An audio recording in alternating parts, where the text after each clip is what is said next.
नमस्कार साथियों, आप देख रहे हैं यूपी लाइव और मैं हूं अनुराग मिश्रा। उत्तर प्रदेश सरकार के कैबिनेट मंत्री और सुहेलदेव समाजवादी पार्टी के राष्ट्रीय अध्यक्ष ओपी राजभर ने आज एक बार फिर समाजवादी पार्टी में बड़ी टूट की दावा किया।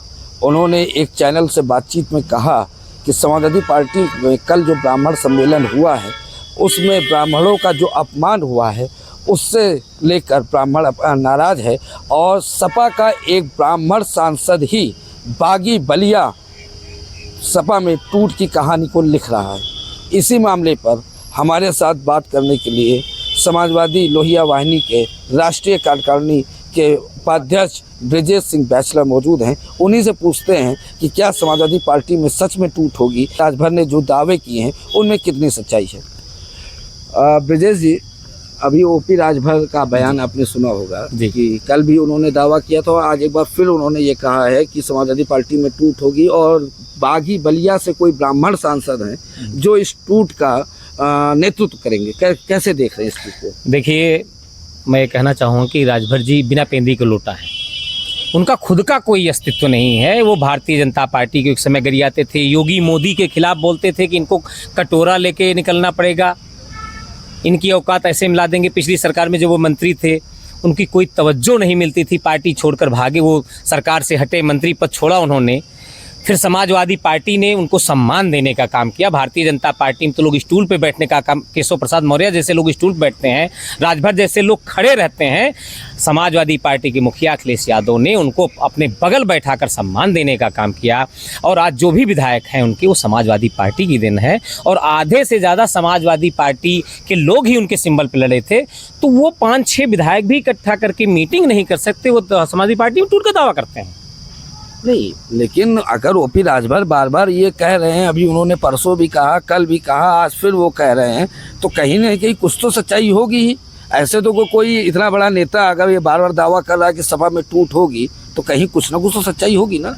देखिए, ओपी राजभर जी को तो मैं नेता मानता ही नहीं है। वो एक मस्खरे का काम करते हैं एज ए कॉमेडियन। जैसे फिल्मों में कॉमेडियन होता है, बीच बीच में लोगों को आकर हंसाने का काम करता है, तो भारतीय जनता पार्टी की सरकार के मंत्री के रूप में वो कॉमेडियन का काम कर रहे हैं।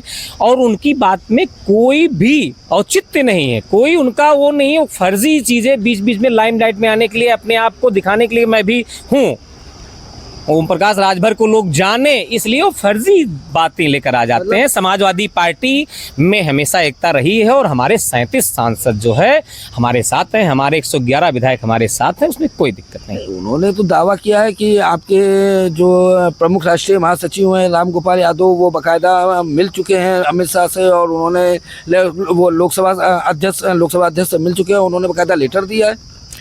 देखिए, अगर कोई चीज़ हो तो उसका प्रूफ लेके आते। और राम गोपाल जी हमारी पार्टी के थिंक टैंक हैं, हमारी पार्टी के प्रमुख राष्ट्रीय महासचिव हैं और राम गोपाल जी जैसे लोग हम समाजवादी पार्टी की ज़रूरत हैं। और राम गोपाल जी ऐसा कृत्य कभी नहीं कर सकते।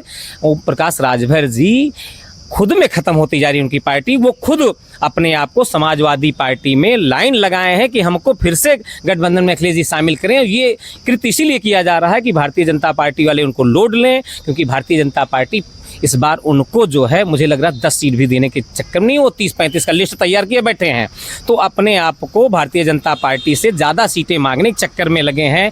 और समाजवादी पार्टी में भी लाइन उनका बेटा राजभर लगाया है कि समाजवादी पार्टी हम लोगों को ले, लेकिन अखिलेश जी ऐसी गलती दोबारा नहीं करेंगे। ऐसे एहसान फरामोश लोगों को जिनको समाजवादी पार्टी ने उठाया, जिनकी कोई औकात नहीं थी, जहूराबाद में इस बार लड़कर देख लें, उनकी जमानत जब्त हो जाएगी। उनका बेटा अतरौलिया से टिकट मांग रहा है संग्राम यादव जी खिलाफ, जो बलराम यादव जी के लड़के हैं। बलराम यादव जी ने ओम प्रकाश राजभर को, एक समय ऑटो चलाते थे, भारतीय जनता पार्टी के लोग उसी बात को लेकर तंज भी करते हैं। अभी सदन में भी ब्रजेश पाठक जी ने इस पर तंज किया था कि ये ओम प्रकाश राजभर जी ऑटो चलाते थे, और उसको हंसी में टाल जाते हैं।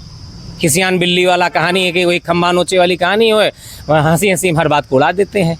आप कह रहे हैं समाजवादी पार्टी पूरी तरह सुरक्षित है जी, लेकिन अगर कुछ पिछले दिनों की घटनाओं पर ध्यान दिया जाए तो अभी टीएमसी में बड़ी टूट हो गई। टीएमसी मुखिया भी यही कह रही थी कि नहीं, हमारी पार्टी सुरक्षित है, कहीं कुछ नहीं है। लेकिन जैसे जो बंगाल चुनाव टीएमसी हारी उसके बाद टीएमसी में भगदड़ हुई, उससे पहले महाराष्ट्र में आपने शिवसेना का हाल देखा, शिवसेना भी टूटी। अभी भी सुनने में आ रहा है कि उद्धव गुट के तमाम सांसद शिंदे गुट के साथ हैं और तैयारी है कि उनको भी तोड़ के शिंदे गुट में शामिल कर बीजेपी में ले लिया जाए। तो ऐसे में ऐसे हालात में आपको नहीं लग रहा है कि यहाँ सपा में भी सेंधमारी हो सकती है?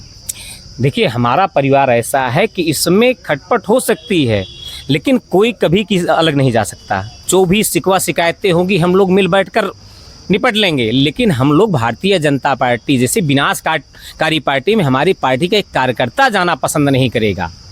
और हम लोग ज़मीन से जुड़े लोग हैं, ज़मीन से जुड़े लोग ही समाजवादी पार्टी में हैं, और वो सांसद विधायक बने हैं तो अखिलेश यादव जी और समाजवादी पार्टी की देन है। कोई भी इधर उधर भटकने का काम नहीं करेगा। क्या कल समाजवादी पार्टी में ब्राह्मण सम्मेलन हुआ, सभी बड़े ब्राह्मण नेता आए हैं, लेकिन जब अखिलेश यादव ने पीडीए का नारा दिया था उस समय पीडीए का मतलब था पिछड़ा दलित अल्पसंख्यक। ये बात ठीक है कि अखिलेश जी समय रहते रहते पीडीए की परिभाषा को लगातार बदलते रहते हैं, जब जो सवाल होता है उस हिसाब से वो उसमें जोड़ देते हैं, लेकिन क्या पीडीए में वास्तव में अगड़ा आ रहा है? देखिए, समाजवादी पार्टी शुरू से ही जब मुलायम सिंह जी ने पार्टी बनाई थी तब से ही अगड़ों को महत्व मिलता आया। चाहे मोहन सिंह जी हों, दिनेश्वर मिश्रा जी हों, दिनेश्वर मिश्रा जी के नाम पे पार्क, सबसे बड़ा पार्क एशिया का देने का काम समाजवादी पार्टी के लोगों ने किया है। ब्रिजभूषण तिवारी जैसे बड़े नेता, रेवती रमण सिंह जैसे कायस्थ नेता हमारी पार्टी में। तो समाजवादी पार्टी ने अगड़ों को हमेशा उचित स्थान देने का काम किया है और अगड़ों को साथ लेकर पीडीए के विकास करने की बात कही जा रही है। पीडीए जो कि पिछड़ा दलित अल्पसंख्यक है, जो पिछड़े हैं, उनको आगे बढ़ाने का काम करेंगे, लेकिन अगड़ों को साथ लेकर। समाजवादी पार्टी ने हमेशा क्षत्रियों को प्रतिनिधित्व दिया। पिछली जब सरकार 2012 में बनी थी, सबसे ज़्यादा क्षत्रिय और ब्राह्मण मंत्री थे कैबिनेट में, आप देख सकते हैं। आयोगों में अध्यक्ष और उपाध्यक्ष का चयन भी सबसे ज़्यादा सवर्ण समाज को प्रतिनिधित्व मिला था। तो कौन कहता कि पीडीए में अगड़े नहीं हैं? अच्छा, एक सवाल आखिरी, अगर ओपी राजभर आते हैं तो क्या समाजवादी पार्टी में कुछ स्कोप है? ओपी राजभर की पार्टी को गठबंधन में लेने का कोई स्कोप है? देखिए, समाजवादी पार्टी, मुझे नहीं लगता कि माननीय अखिलेश जी ऐसे एहसान फरामोश आदमी को माफ़ करेंगे। अगर कुछ ऐसी परिस्थितियां बनती हैं तो उनको गठबंधन में नहीं, मैं तो यही सलाह दूंगा कि उनको गठबंधन में लेकर वो अपनी पार्टी का समाजवादी पार्टी में अगर विलय करते हैं तो शायद स्वागत किया जा सकता है। तो ये ब्रजेश सिंह बैचलर थे, समाजवादी पार्टी के लोहिया वाहिनी के राष्ट्रीय उपाध्यक्ष, और इनका कहना है कि ओपी राजभर का उत्तर प्रदेश की राजनीति में सिर्फ इतनी हैसियत है कि वो एक मस्खरे के तरीके से हैं, और जब भी इंटरटेनमेंट करना होता है तो बीजेपी के लोग ओपी राजभर को आगे कर देते हैं। साथ ही इनका कहना है कि अगर ओपी राजभर का कोई स्कोप समाजवादी पार्टी में है तो वो सिर्फ इतना ही है कि वो अपनी पूरी सोहेल देव समाज पार्टी का समाजवादी पार्टी में विलय कर दें। ऐसी खबरों को देखने में आप यूपी लाइव देखते रहें।